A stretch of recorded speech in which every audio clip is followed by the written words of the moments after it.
Charles Dickens. La fortuna de un estudiante. Primer capítulo. Aunque se ha hablado mucho de la sobriedad de los estómagos lacedemonios, de seguro que no hubieran podido resistir el sistema de alimentación a que nos sujetaba el respetable doctor Glumpler en su colegio. De seguro que se hubieran insurreccionado. Los vencedores de los persas requerían una comida, algo más nutritiva que los residuos de grasa que se desprendían de los huesos de ternera con que nos obsequiaba el doctor. Y por otra parte, si Jerjes se hubiera limitado a alimentar a sus innumerables huestes con un poco de arroz hervido, como nos sucedía a nosotros, los vasallos que en sus extensos dominios contaba, no lo hubieran ensalzado hasta considerarla como un dios. Sin embargo, importa decir que bajo este punto de vista el colegio del doctor Glumper no se diferenciaba de otros muchos colegios, en donde los escolares de mi tiempo, hijos todos de muy buenas casas, seguían sus estudios, pero muriéndose de hambre. Es verdad que con lo que nos daban teníamos, a no dudarlo, lo suficiente para vivir. Más en comerlo estaba la dificultad. La comida, que nada tenía de buena al comienzo de la semana, al final de ésta se hacía irresistible. De modo que cuando llegaba el domingo, nos parecíamos a un grupo de jóvenes viajeros perdidos en las soledades del mar, a quienes salva de una muerte próxima el feliz encuentro de un buque cargado de roast beef y de pudding. Este buque era para nosotros lo que llamábamos la banasta de Hannah. Hannah nos lavaba la ropa, y el sábado por la tarde, después de la entrega de las prendas, iba invariablemente al jardín, y allí, descubriendo su providencial banasta, sacaba a la luz una infinidad de golosinas que nos parecían excelentes, por su calidad y por lo módico de su precio. Entonces no se había llegado, como ahora, a tanta elegancia ni a tanto refinamiento en el servicio de las mesas. Un alumno que se hubiese permitido el uso de un tenedor de plata hubiera sido considerado como un ser estrambótico. Y en cuanto a la cuchara, y 6 servilletas que según los reglamentos del colegio Glumper debían formar parte inexcusable de una buena educación clásica. La primera quedaba almacenada en una especie de depósito, donde la señora Glumper tenía todos los despojos de sus imberbes colegiales, así como juguetes prohibidos, libros confiscados y demás, y las servilletas iban destinadas al servicio de todos sin distinción, en aquella república comunista, hasta que no quedaba de ellas nada. En definitiva no teníamos. ¿Por qué hablar contra la tenedores de hierro? Pues de otra manera hubiera sido imposible hacer presa la carne con otro metal menos duro. La comida de los lunes se reducía a un guisado de ternera, a pedazo por persona, y aunque no estaba prohibido pedir otro, esta solicitud era acogida con tan mal disimulada contrariedad que nos llegamos a contentar con uno solo. Como justa compensación de nuestra discreta conducta, recibimos al siguiente día los trozos que habían sobrado en el anterior, pero fríos y contraídos, ligeramente recubiertos de sangre y bajo una montaña de coles mal cortadas, aunque sobremanera interesantes para hacer un estudio de insectos, en vista de las muchas orugas que, en ordenadas filas, mostraban sus cadáveres color verde claro en círculo de los platos. 3 veces por semana se nos servía arroz hervido, alimento que por una reunión de infelices coincidencias no he podido tragar desde mis primeros años. Mas no era esto solo. La gran mortificación de nuestros estómagos se quedaba para el sábado, cuando nos ponían delante lo que fastuosa y calumniosamente llamaban pastel de beefsteak.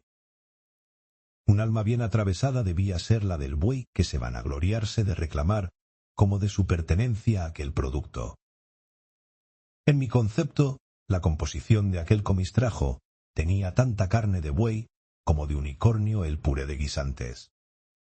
Respecto al verdadero origen de aquella carne, corrían las noticias más singulares, lo cual demostraba lo difícil y peliagudo de la disquisición. Según los recuerdos y memorias antiguas del colegio, en el consabido pastel se habían encontrado elementos más inconexos y más absurdos. Así es que los discípulos, amedrentados, apartaban de sí aquellas sustancias que por su aspecto y su sabor no tenían ninguna relación con la raza bovina. Prefiriendo tan poco mérito, les concedían pasar hambre para comer el pastel. Mas prescindiendo del elemento principal y constitutivo del plato, había otros con respecto a los cuales sabíamos a qué atenernos, por más que no formaran parte de ninguna receta culinaria. Sholto Shillito, por ejemplo, que era un dragón de primer orden, embaló un día valientemente la parte que le había tocado, pero tuvo que separar antes con mucha pulcritud 3 dedos y un pedazo de pulgar de guante viejo. Durante las primeras semanas de cada semestre, esto es, mientras nos duraba el dinero recogido en nuestras casas, podíamos, merced a la banasta de Anak, remediarse en algo. Pero en cuanto se acababa el dinero, el hambre se enseñoreará de nosotros. Los jóvenes actuales preguntarán, a no dudarlo, por qué no nos atrevemos a formular una reclamación respetuosa. Pero ya he dicho que los tiempos eran muy otros, y además los jóvenes del día no han conocido a la señora Glumper, que si bien estaba lejos de ser una fiera, y que no se portaba de un modo que contradijera los usos de la civilización, era una mujer fría, soberbia, penetrada de su potier, como un elefante que se recrearse en hollar con suavidad el terreno, con sus anchas patas, en demostración de lo fácil que le sería aniquilados bajo sus plantas. Nada tengo que manifestar contra el doctor. Ya en aquel tiempo comprendía yo que era un excelente maestro, y aún ahora, al recordar su carácter, estoy convencido de que era uno de los mejores que se han visto. A la ciencia del sabio unía la sencillez del niño, y mediante ésta se pudo explicar bien el porqué de su matrimonio, según el público, motivo del todo inocente, porque siendo la señora Glumper, Miss Kitty Winkle, directora de una escuela elemental, el buen doctor, por pura compasión hacia las desventuradas víctimas del yugo tiránico de la Miss, se decidió a tomar la escuela a su cuidado, merced a lo que ésta se convirtió en un gran establecimiento de 70 alumnos, donde sólo las más niños estaban al cuidado de la señora Glumper. Llegó un medio semestre en que las cosas se presentaron muy mal para nosotros. Nunca como entonces vimos escasear el dinero, y aunque existía la canasta de Hannah, como ella era demasiado lista para cambiar golosinas por prendas, no nos servía.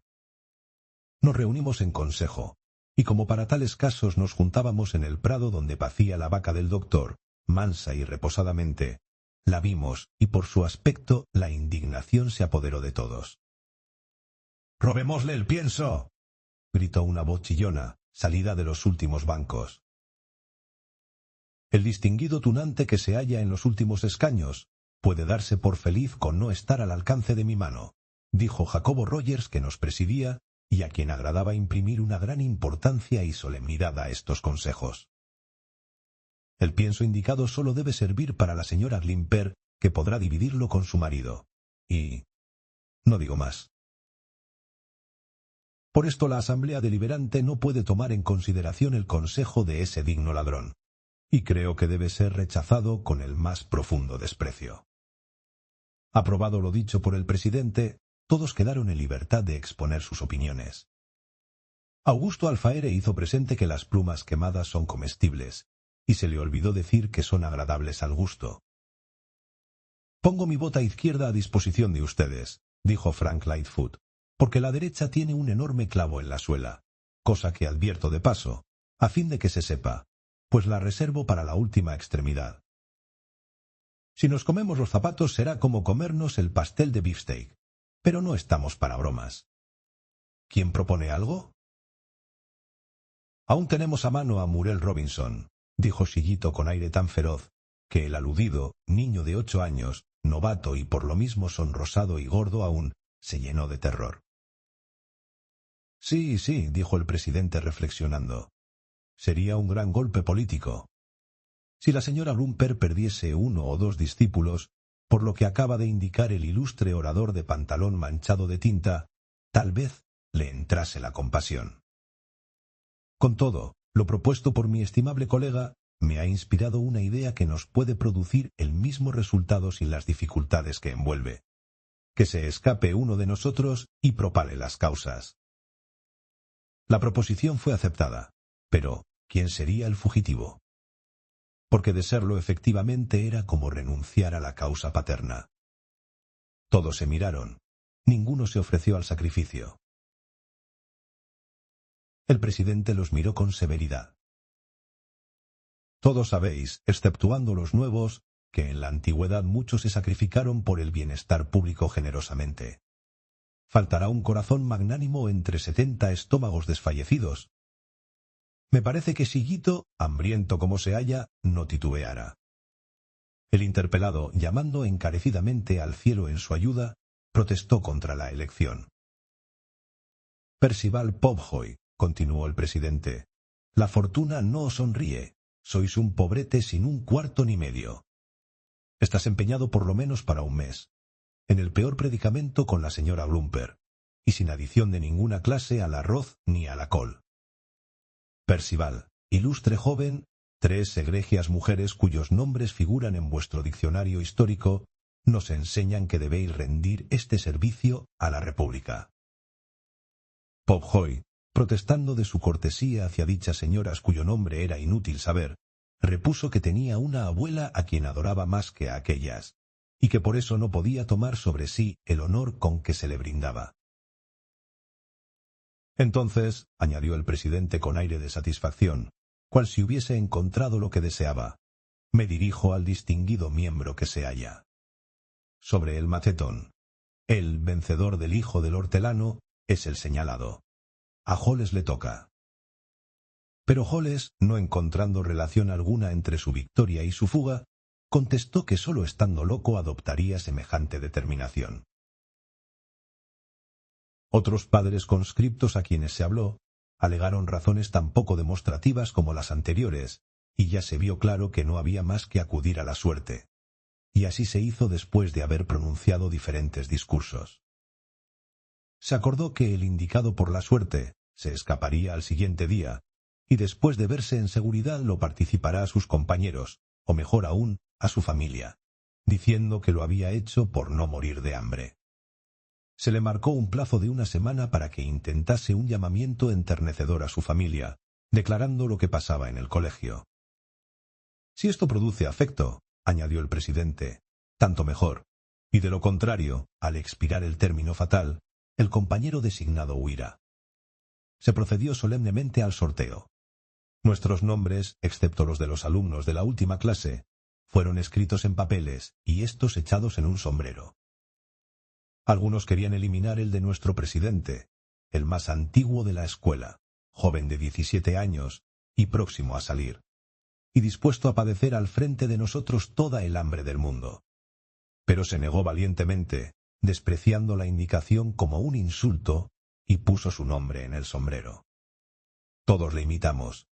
Se convino en que el primer papel que cayese al suelo después de agitar el sombrero zanjará el asunto. 2 revoloteaban por el aire, pero uno de ellos no se contó, por haber caído sobre la manga del alumno que agitaba el sombrero. El otro cayó al suelo, y nadie se levantaba a cogerlo. Parecía que todos habían guardado a aquel momento para calcular las consecuencias de la escapatoria. Confieso que sentí una emoción grandísima cuando Rogers se bajó a coger el papel, pero de seguida se me agolpa toda la sangre a la cabeza cuando oí que leía pesadamente: Carlos Stuart Trelawney. «No lo toméis a broma», exclamó riéndose. «Espero que no os acordéis. Escribid», continuó gravemente, «y si queréis creerme dirigido la carta a vuestro padre. Traté el asunto con formalidad y veréis cómo interviene vuestra madre». Y escribí: «Querido papá, me figuro que todos seguiréis bien, cosa que conmigo no ocurre. Ya sabéis que no soy comilón, ni tan tonto que me figure que en el colegio me han de dar tantas golosinas como en casa. Así pues el dispensador, si forzado por las circunstancias, os declaro que no podemos comer lo que la señora Glumper llama nuestra parte, que, como se compone de agua y pan seco, nos hace morir de hambre. Vuestro respetuoso hijo S. A. Trelawney. Pede. Si huís de hablarle de esto a la señora Glumper, hazme el favor de decirle a mamá y a Ana, dándoles a la vez mis recuerdos, que me envíen un pan bien cocido, y a ser posible con mucha corteza para que dure toda la semana. Señor. Teniente General Trelawney, C.B. K.H. Peurin Court. Esta carta me parecía que revestía un carácter oficial bien marcado, así es que esperé sus efectos con alguna ansiedad. Si mi padre adivinase lo que resultaría de su decisión. Debe, pensaba yo, dar crédito a mis palabras, porque no lo ha visto nunca, y sabe que positivamente no soy tragón. Creo que al cuarto día de estas dudas me entregaron durante las horas de descanso una gran cesta que venía escoltada por gran número de estudiantes. La tal cesta contenía en su cavidad, porque aunque grande tenía una cavidad limitada, un pastel de beefsteak, pero de verdadera carne de ternera con huevos duros y otros alicientes. Una sorprendente colección de golosinas. Un monumental volteado, llamado así porque un niño dando 100 vueltas en torno del pastel no sabía decir cuál de los lados era el más apetitoso, si el de azúcar o el de la manteca, y por último, una empanada que por su fenomenal tamaño no vacilo en decir que me asustó. Carta ninguna, pero las señales eran buenas. Los embajadores aquellos decían elocuentemente que no se quería dejarnos morir de hambre. Como a nadie se le ocurrió la idea de guardar los presentes, se echaron suertes y un grupo de 10 escolares, del que formábamos parte Rogers y yo, por mi carácter de anfitrión, acabó muy luego con el contenido de la cesta. A los días buenos sucedieron los malos. La comida no mejoró nada absolutamente. El aspecto de la señora Glumper indicaba algo que Rogers, conocedor profundo de la naturaleza humana, explicó favorablemente, en el sentido de resistirse a las dispendiosas exigencias que se le imponían. Rogers se equivocaba. La alimentación no varió. Hasta mucho tiempo después no supe las cartas oficiales que había mediado con ocasión de la mía. Mi madre, por ocupaciones de mi padre, había escrito la siguiente: la señora Carolina Trelawney, la señora Glumper. Estimada señora, confío en que la adjunta cesta para mi hijo no os chocará. Carlos crece mucho, de tal modo que a su padre le ha llamado la atención, porque teme que la salud de nuestro hijo se resienta. Bien sabéis lo que es esto y la necesidad de que los niños se alimenten bien, en cuyo caso está mi hijo, y aunque no es muy comilón, deseo obsequiarle, convencida de que no os ofendáis, interesada por la salud tanto como yo. Mis recuerdos al doctor Glumper, vuestra etcétera. La señora Glumper, a la señora Trelawney. Querida amiga, no puedo contestar mejor a vuestra atenta carta que manifestándose que el doctor Glumper, yo, nuestra familia y los demás profesores, excepto el señor Le Gourmet, que desea comer en su casa. Todos comemos en compañía de nuestros discípulos, los cuales, en mi concepto, no pueden quejarse ni de la parquedad ni del condimento de los manjares, recibid, etc. Desgraciadamente había algo de verdad en esto, que pudiera tranquilizar a las dos señoras. Los profesores comían con nosotros, pero los primeros y apartándose los mejores trozos y alicientes.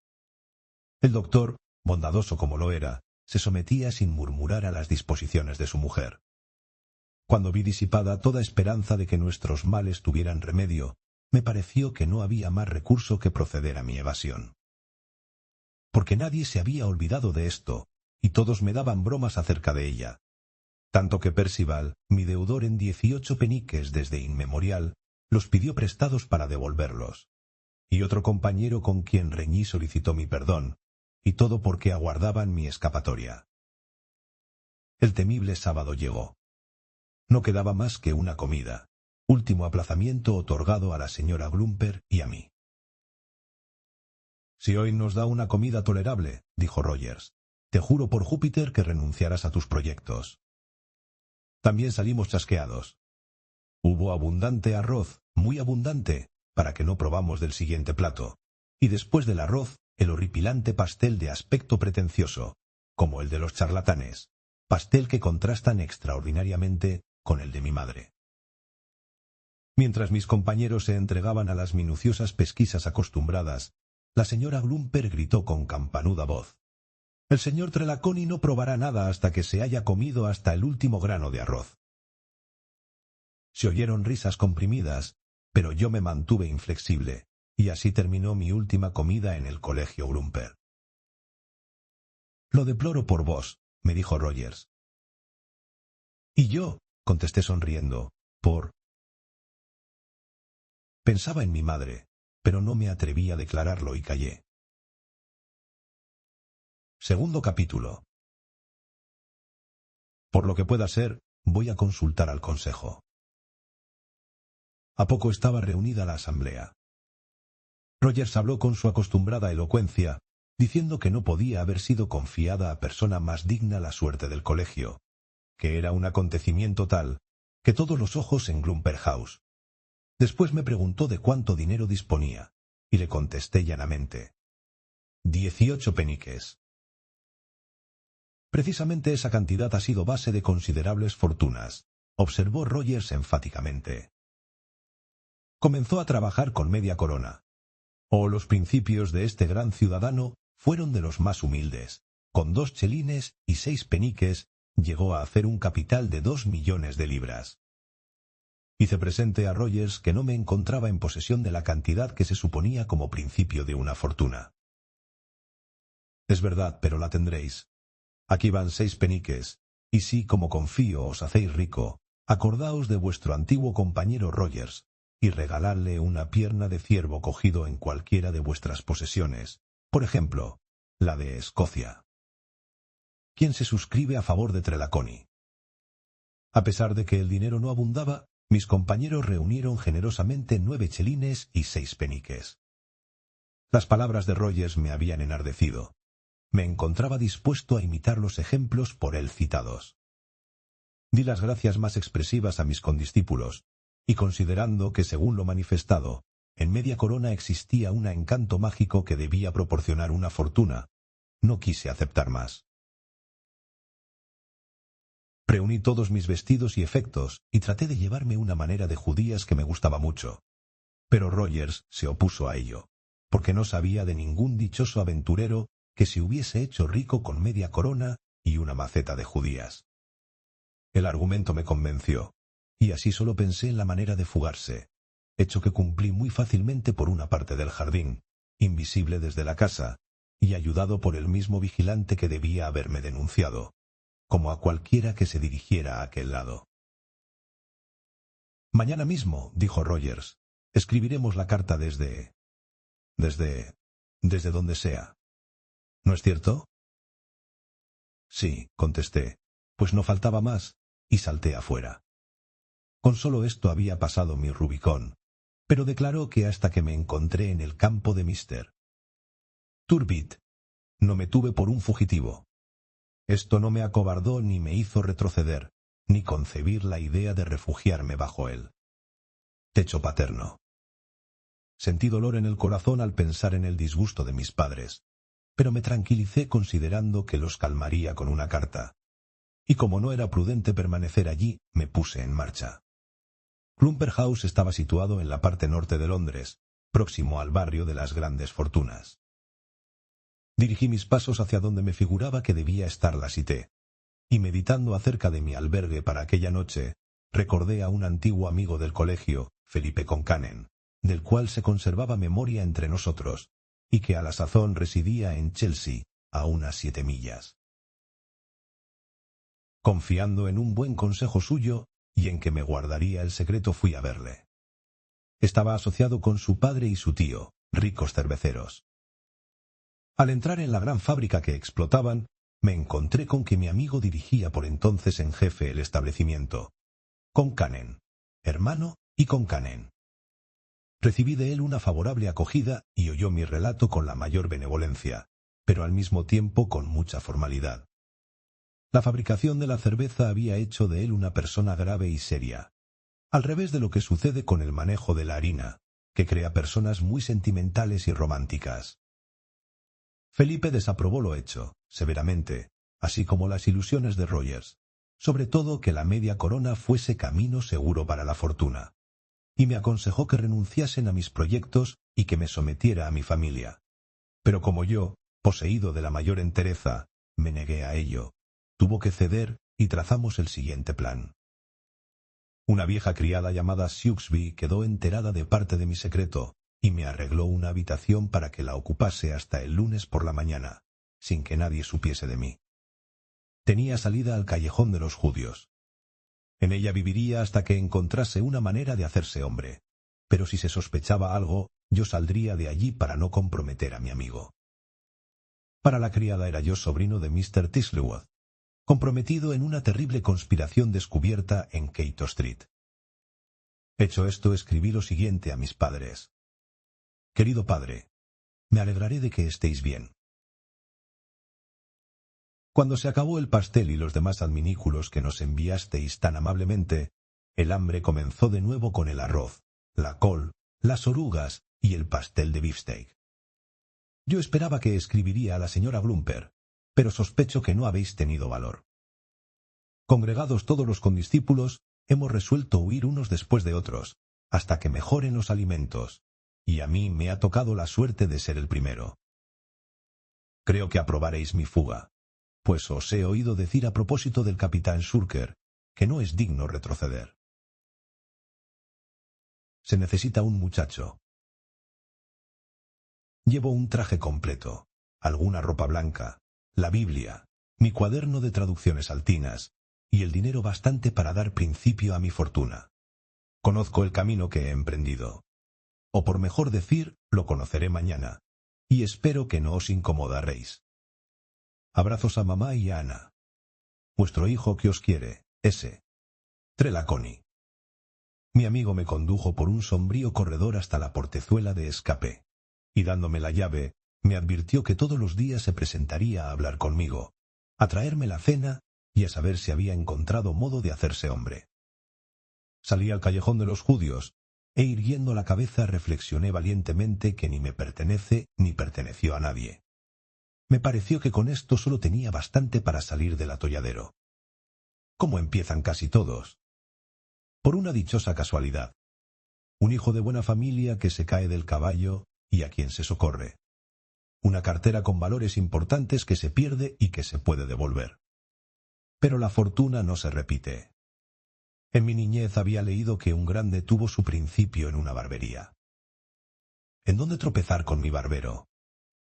Este anuncio colocado en el cristal de una tienda era como la respuesta a mi pregunta, solo que en la tienda se venden patas de cerdo. Sin embargo, entré.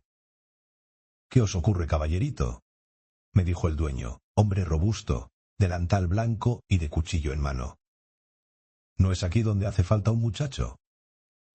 El hombre me miró de pies a cabeza. Efectivamente, pero no necesitábamos más que 6 apéndices, y el marqués del Alfeñique acaba de reclamar la plaza vacante para su hijo, número 17. Deseo entrar de aprendiz, dijo tímidamente. Escuchadme, caballerito. Si no queréis comprar patas de cerdo, tened la bondad de ejercitar las vuestras antes de que me sulfure. Largo de aquí. Lo mismo me ocurrió en otros 2 sitios. Iba yo demasiado bien vestido para lo que allí se necesitaba. A la noche me aconsejó mi amigo que mirase más alto, donde mi vestido de señorito no fuese un obstáculo para la admisión. El tiempo corría. La vieja Swigsby, que desde su principio recelaba algo, aumentaba sus sospechas. Así es que decidí seguir el consejo de mi amigo. Valor, me dijo al desearme buenas noches, id al manantial. ¿Sabéis? Sabéis. Ciertamente que yo no sabía con exactitud a dónde iba. A nuestros grandes banqueros, dijo mi amigo, preguntad siempre por los jefes. Penetrado del pensamiento de mi amigo, busqué al día siguiente en el almanaque del comercio los nombres y señas de los banqueros más famosos y me encaminé a la Cité, donde vi unos 50 empleados absorbidos en su trabajo. Nadie se fijó en mí, y por eso, a lo último, me dirigí a uno de ellos y le dije: «Perdonadme, pero quisiera hablarles a vosotros». «¿A quién?», preguntó con viveza. «Al principal».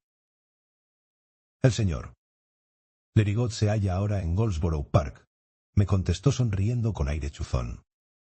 «Si se trata del empréstito otomano, le telegrafiaré y vendrá mañana». Prepuse que nada tenía que ver con el empréstito otomano y que cualquiera de los asociados de la casa sería bueno para mi objeto. El empleado se inclinó, habló al oído del otro, y éste, rogándole que le acompañase, me guió, a través de un sinfín de mesas, a donde estaba un caballero anciano leyendo un periódico. «¿Qué quieres, hijo mío?», me preguntó. Perdonad, contestó algo aturdido, pero si necesitáis un muchacho de confianza. Al empleado le costó trabajo reprimir una carcajada, pero el anciano la contuvo y añadió: ¿Quién os manda, hijo mío? ¿Y qué queréis decir? Animado por su bondad, le dije francamente que había ido allí por mi cuenta, que quería trabajar y hacerme rico, que no estaba bien con mis padres, por cuyo motivo ocultaba la residencia de éstos, y que en caso de necesidad estaba dispuesto, para acreditar mi honradez y responder de mi inexperiencia, a depositar una suma. ¿Y a cuánto asciende? 2 chelines y 6 peniques. Advertí que se le había ocurrido una idea, porque me hizo volver cara a la ventana y me miró fijamente. Me lo figuraba, murmuró. Sabed, me dijo en alto, que yo no puedo contraer semejantes responsabilidades sin consultar con mis asociados. Guardadme en esa antesala, que os contestaré pronto. En la antesala vi a un muchacho que me brindó con pan y queso, pero no acepté. La conducta del banquero se me había hecho sospechosa, a pesar de su amabilidad. ¿Quién es ese anciano que necesita consultar con sus asociados?, pregunté al muchacho.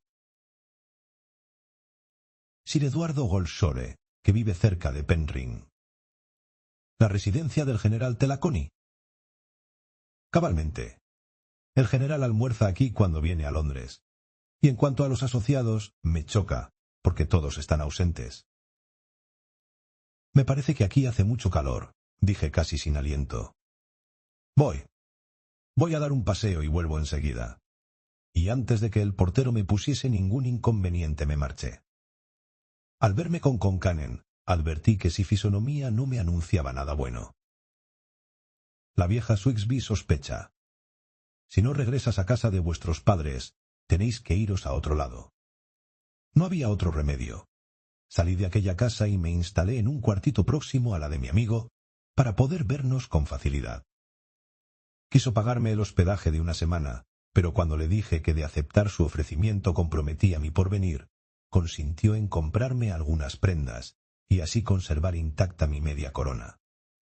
Y me encontré por segunda vez lanzando a la aventura. Nada se me proporcionó. En todas partes me miraban con curiosidad y recelo.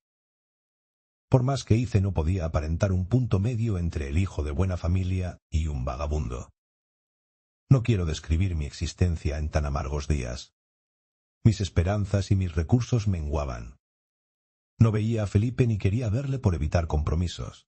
Había renunciado a buscar empleo, y estaba decidido a no volver a mi casa. Una mañana en que me paseaba desfallecido de hambre, aunque con mis 6 peniques en el bolsillo, temeroso de que la vista de una pastelería los hiciese saltar, vi a un anciano judío que no tenía nada de elegante ni de limpio, acurrucado en el primer peldaño de una escalera. ¿Habrá muerto ese viejo?, dijo el mozo de una taberna al pasar yo. Tercer capítulo.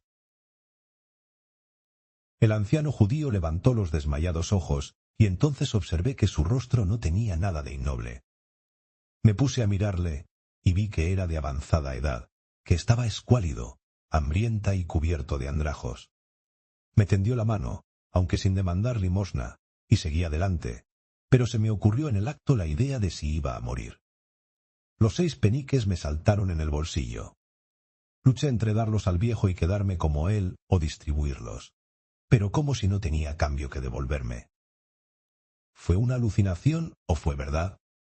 Me pareció que los 6 peniques, saltando en el bolsillo, me habían dado un golpe en el costado reprochándome mi dureza. Mi única esperanza, la base de mi fortuna. Una mirada enérgica me decidió. Mis millones pasaron al poder del anciano. No puedo darme cuenta de lo que hice en el resto del día. Al retirarme extenuado de hambre a mi domicilio, me detuve maquinalmente ante una panadería. Sentí que me tocaban en el hombro. Era el judío, pero qué cambiado de aspecto. «Qué hermosos panes, es verdad», me dijo. De debilidad no pude contestarle. «¿Y no tenéis dinero?», preguntó admirado. Hice señal de que no. «Yo he gastado vuestra moneda», añadió. «Pero venid y no desdeñes mi pobre hospitalidad». Me quedé asombrado y le seguí. Él tomó su aspecto de mendigo y cautelosamente me fue llevando hasta una casa situada en una callejuela estrecha y sombría. «Agarraos a mi vestido», dijo. Efectivamente aquello estaba tan oscuro que no pude ver a quien nos abrió, pero oí su argentina voz saludándonos, y tras ella subimos a un piso superior. Entonces vi a la débil luz de una bujía a una joven de 15 años, vestida con un amplio traje blanco, única ropa que en la apariencia llevaba, enseñando sus torneados brazos hasta el codo por las anchas mangas, con los negros cabellos encerrados en una redecilla blanca, y con los pies descalzos. A pesar de mi desfallecimiento, me quedé admirado. ¿Es eso una mujer?, me pregunté al verla tan hermosa, interrogando con la mirada al anciano judío. Aquel ser parecía más del cielo que de la tierra. «Sel, sirve la cena», dijo el viejo. Aquella noche pasó para mí como en ensueños mágicos. El cansancio y la debilidad del estómago me impedían comer. Alucinado creí estar a la mesa con la reina de las hadas y el viejo judío que le contaba una historia de 6 peniques. A lo último la reina de las hadas dijo: «Pobrecito, será preciso acostarse», y sin más cumplimiento me acostó ella misma en una cama improvisada sobre el suelo. Vi tan cerca de mí el lindo y blanco pie de la hada que de buena gana lo hubiera besado, pero me rindió el sueño. Cuando me desperté, Sel y su abuelo acababan de almorzar. El contraste de ella y el de él a la luz de día era mayor que por la noche. Ella se me apareció más espléndida y arrebatadora en toda la belleza del tipo judío. El amor, si es posible en un niño de 12 años, se reveló en mí con fuerza que no se ha extinguido. Sel me sirvió una taza de té, y el viejo me hizo varias preguntas relativas a mi familia, a las que contesté francamente que no podía contestarle, y que deseaba hacer fortuna por mí mismo. También voy a ser franco contigo. No soy tan pobre como crees. Mi nieta Sel no tiene a nadie más que a mí, y por razones especiales nunca sale de casa. Me asusta su aislamiento. Si quieres quedarte con nosotros, comerás hasta que los tiempos mejoren, y harás los encargos de Sel. ¿Aceptas? Aunque me hubieran ofrecido hacerme protestado, admití aquella proposición. Vivir con Sel. Ser su esclavo. No sé lo que dije, pero a poco se marchó el viejo, y yo me quedé con Sel limpiando las tazas de té. Por haber roto una me propinó un soberbio bofetón, válida de la superioridad que le concedían los 4 años que me llevaba. Me miraba con el mismo interés que a su gato. La sala donde generalmente hablábamos estaba muy limpia, pero lo demás de la casa estaba lleno de polvo. Con 4 peniques y medio que le daba el viejo, atendía Sel a las necesidades de la casa. Yo era el encargado de la compra, según las instrucciones de la joven, la cual o me recompensaba con una sonrisa o me castigaba con un bofetón. A duras penas pude saber por Sel que mi hospedero Moisés, Jeremías Abraham, era un avaro como se ven pocos. A ella la llevaba vestida de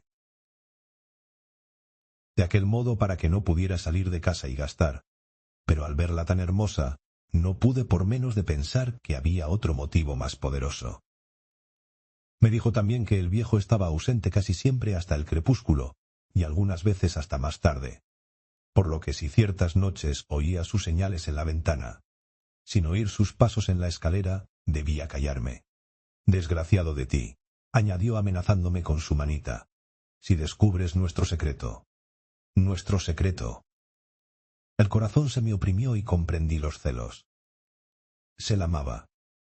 «¿Por qué te sonrojas, niño estúpido?», exclamó entre risueña y enojada. «¿Eres de fiar o no?». No sé lo que repuse, pero no era de seguro la expresión de mi pensamiento. No pasó mucho tiempo sin que me pusieran a prueba. Una de las noches en que Abraham regresaba tarde, oyó su señal, y yo, siguiendo a Sel, por mandato suyo, vi que ésta abría la ventana y que penetraba por ella un desconocido de miserable aspecto. Sel se dejó acariciar y aún besar. Hablaron en voz baja, y por lo que pude comprender, de mí. En esto oyó la señal del viejo y el desconocido desapareció. Al día siguiente Sel me dio una carta para llevarla a una tienda, y había un desconocido que me la pediría. No vi ninguno en este caso, y haciendo tiempo por no volver a Sel sin haber ejecutado la comisión, se presentó un carruaje del cual bajó un caballero guapo, de retorcidos bigotes y con aspecto militar. Tenía mucha confianza con la dueña de la tienda, porque estaba bromeando con ella. Por si acaso era aquel mi desconocido, pasé por delante llevando la carta en la mano, y los dos salimos. «Dámela», me dijo. «Tomad esto y esto», añadió entregándome otra carta y media corona. «Volved mañana por la mañana». Rechacé su dinero, diciendo que no me hacía falta, asegurándose del cumplimiento de su mensaje, y mirándome sorprendido, se alejó. La alegría de Sel fue extremada. Me recompensó acariciando con su sedosa mano mi cabellera. Díjome que aquel era John Leveles, hijo del orgulloso conde Samburian, y que estaba reñido con su padre porque no le quería dejar casar con una joven sin dinero e hija de judío. De esto procedía el secreto de las entrevistas. Al día siguiente Sir John fue exacto a la cita. Como no estábamos lejos del río y necesitaba hablar conmigo, según manifestó, nos metimos en una lancha. «Estoy seguro», dijo, «de que el judío os tendrá bien enseñado. Sed franco. ¿No le habéis visto manejar sus guineas?» Lo negué formalmente, asegurándose con tan buenas razones que Abraham estaba pobre, que se quedó pensativo y malhumorado. Al marcharse reveló gran contrariedad.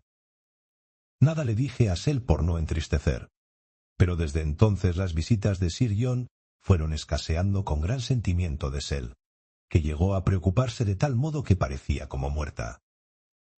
Un triste suceso vino a sacarla de su abatimiento. Un día trajeron moribundo al anciano judío.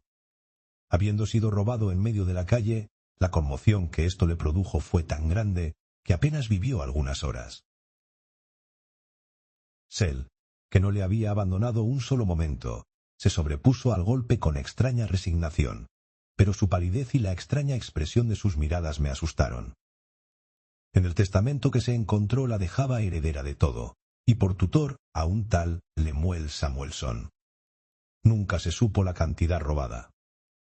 Con lo que había en caso, de valor de unas 20 o 30 libras esterlinas, hubo para pagar al médico, enterrar al viejo, vestir decentemente a Sel y atender nuestras más perentorias necesidades. Entretanto mi pobre Sel sufría horriblemente por la indiferencia de John. Un día en que ignoraba cómo consolarla me preguntó: «¿También tú, Carlos, quieres abandonarme?»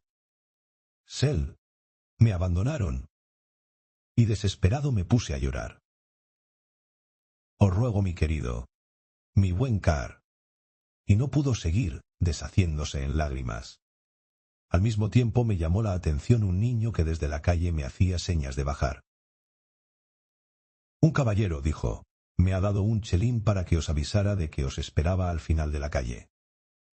Fui allí y me encontré a John Loveless detrás de la esquina. «Decidme pronto, porque me expongo a compromisos. ¿Cómo está Sel? ¿Su padre ha muerto como pordiosero?» Le manifesté que el padre nunca había sido mendigo, pero que no teníamos dinero y que nos disponíamos a buscar trabajo cuando Sel recibiese los vestidos de luto. Pareció conmoverse e hizo un movimiento como en dirección a la casa. «No, no puedo. Un asunto de mucho interés me llama al otro lado». «Dale esto y dile que no he venido a verla porque he estado ausente con mi regimiento». Y echó a correr como alma que lleva el diablo. Casi de rodillas a los pies de Sel le conté lo ocurrido, y ella sin apartar sus ojos de los míos dijo: «Pon esa despreciable limosna en un sobre y llévala a donde te diré». Y así lo hice al pie de la letra. Llegada la noche estábamos hablando de nuestros proyectos, cuando se presentó un desconocido pidiendo entrar con altanera voz. Era el casero e iba acompañado de otra persona. Como hacía muchos tiempos que no se le pagaban los alquileres y las intimaciones y las amenazas habían sido infructuosas para el viejo Abraham, se presentaba entonces aprovechando la ocasión para ejercitar su derecho. Toda reclamación hubiera sido inútil. No teníamos con qué responder. Pero a lo menos, dijo Sel, no cometeremos la crueldad de echarnos a estas horas. No, ciertamente, repuso el propietario. Pero como no quiero gastar contemplaciones, os dejaré sin camas y sin puertas en las ventanas. Bill Blossom, apoderaos pronto de todo. Os suplico, exclamó Sel, en nombre del cielo que dejéis las ventanas, pronto cerrará la noche. Y al arrancar con fuerza los carcomidos postigos, estos estallaron con estruendo terrible, abriéndose y dejando la sala cubierta de una verdadera lluvia de monedas de oro. «¡Diablo!», exclamó el casero cegado por el polvo. Sel fue la primera que recobró la serenidad. Viendo a un individuo de policía, que se presentó allí atraído por el estrépito, le hizo entrar, y tranquilizando al propietario, ya más humano, pidió la protección de la autoridad por aquella noche. 2.700 guineas había en el suelo, pero empotrados en diferentes puntos de la casa, se encontraron valores hasta 290.000 libras esterlinas. «Hacednos el favor a mí y a mi mujer», dijo Samuelson, así que terminaron todas las investigaciones posibles, de aceptar nuestra hospitalidad hasta que toméis una resolución. Sel aceptó, pero desde el descubrimiento del tesoro apenas la dejaba la melancolía. Pensaba en lo que habría podido suceder si su abuelo hubiera sido menos sagaz. No me dirigió la palabra, y al subir al coche llamado por Samuelson, temí que ni aún me dijese adiós. El mismo tutor fue quien se lo recordó, preguntándole si tenía algo que ordenar al muchacho. «¿Al muchacho?», repitió distraídamente. «Id a mi despecho», me dijo Samuelson, que deseaba marcharse. «¿Cómo os llamáis?». No contesté, porque no pensaba ni miraba más que a Sel. «¿Estás de mal humor?». «Lo siento», añadió Samuelson. «Venid, hija mía». «Carlos, Carlos», exclamó Sel. Me quedé sin fuerzas. Ella me hizo un saludo y el tutor se la llevó consigo. Permanecí todo el día frente a la ventana como si hubiese de venir Sel, aunque no la esperaba. Se había llevado toda mi felicidad y mi ansia de vivir. Cuando el hambre se presentó no tuve ánimo para ir en busca de alimento, y a la hora que en los días anteriores había sido tan feliz para mí porque cenaba con Sel, me acosté en su lecho, rindiéndome al abatimiento y a la desesperación. Mis ideas se confundieron. Mi pulso empezó a latir con fuerza y dolorosamente. Oí que me llamaban, y después me desvanecí. Desperté en casa de mi padre después de 3 semanas de enfermedad. Pronto estuve en disposición de volver al colegio, mas no a Glumper House. Durante mi delirio había revelado el nombre de mi familia, y algunos más, porque el de Sel era familiar para mi madre y Anita. Años adelante se dio un gran baile en el palacio del virrey de Irlanda, y yo fui invitado en mi calidad de teniente de dragones. La fiesta era brillantísima porque se trataba de despedir a un virrey muy popular. Este, en un círculo de oficiales, decía: «Señores, tan buena conquista no se debe escapar. Admirable belleza, gracia, talento y 12.000 libras de renta. Qué vergüenza para los irlandeses si se les escapa. Dicen que regresa de México sin haber encontrado a su prometido». «Se quedará entre nosotros», dijo el coronel Walsingham. «¿Quién se la llevará?», preguntó el virrey. «Hay varios candidatos», dijo Lord Gornick, «y entre ellos yo, pero hasta ahora Samburyan es el preferido». «¿Por qué?», preguntó el virrey. «Porque la joven ha estado sentada toda la noche al lado de la madre de Samburyan, y dicen que ésta entiende mucho de arreglos matrimoniales». «¿Se decidirá esta noche?». «Sí, la joven no bailará más que la última contradanza, y se reserva la elección de pareja. Los demás tendremos que someternos». Instantes después se advirtió algo de movimiento. Todas las miradas se dirigieron al mismo sitio. En medio del salón, y apoyada en el brazo de Lord John Loveless, ahora conde de Samburyan, vi a la hermosa Sel. Más alta, más desarrollada, aunque no más preciosa porque no cabía. Me miró frente a frente y me pareció que se fijaba mucho. Mas no. Apartó sus lindos ojos con tristeza como si no me conociera. Habían pasado 10 años. La orquesta preludió la postrera contradanza. Como arrastrado mágicamente fui a colocarse enfrente de la encantadora mexicana, aunque muy separado. Vi a todos los candidatos dando muestras de su exquisita educación, que solicitaban el honor de bailar con ella. A todos les fue negado. No quedaba más que Samburian. Acercóse lleno de confianza y animado por la triunfante sonrisa de su madre. Sel se puso de pie antes de que se desgarrara los labios. «Dadme el brazo porque deseo atravesar el salón», le dijo en voz alta. Acercándose a mí y soltándose de Lord Samburian, tendió sus preciosas manos exclamando: «Carlos, Carlos, ¿no me conoces? Vengo a rogarte que me hagas el favor de bailar con tu antigua amiga Sel. Hoy poseemos más de un parque poblado de ciervos, pero solo del de Escocia, según el dictamen de Sel, que quiere siempre ser mayor y más sesuda que yo, le envié a mi amigo Roger una pierna de venado digna de la mesa de un rey». Fin de la historia. Si te gustó, dale like, suscríbete y cuéntanos en los comentarios qué parte fue tu favorita. Nos vemos en la próxima aventura.